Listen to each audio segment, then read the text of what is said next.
प्राचीन समय की बात है। एक नगर में एक साहूकार रहता था। उसके पास धन दौलत की कोई कमी नहीं थी, परंतु वह संतानहीन था।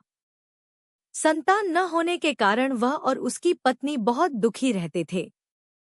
साहूकार प्रत्येक सोमवार को व्रत रखता और भगवान शिव की श्रद्धा भक्ति से पूजा करता था। उसकी भक्ति से प्रसन्न होकर माता पार्वती ने भगवान शिव से उसकी मनोकामना पूर्ण करने का आग्रह किया।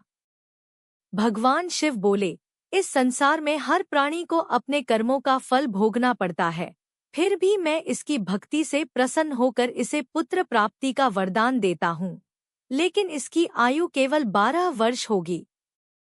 कुछ समय बाद साहूकार के घर एक सुंदर पुत्र का जन्म हुआ। पूरे घर में खुशी छा गई। लेकिन माता पिता को यह चिंता सताने लगी कि पुत्र की आयु कम है।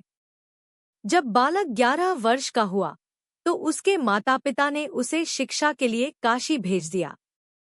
उसके साथ एक मामा भी था। रास्ते में वे यज्ञ आदि करते हुए आगे बढ़ते रहे। एक दिन वे एक नगर पहुंचे जहां राजा की पुत्री का विवाह था।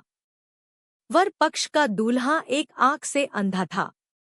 राजा नहीं चाहता था कि यह बात सबको पता चले, इसलिए उसने उस बालक को दूल्हे की जगह बैठा दिया। विवाह के बाद राजकुमारी को सच्चाई का पता चल गया।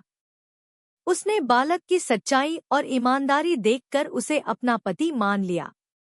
उधर समय पूरा होने पर जब बालक की आयु समाप्त होने लगी, तब उसने भगवान शिव की पूजा की।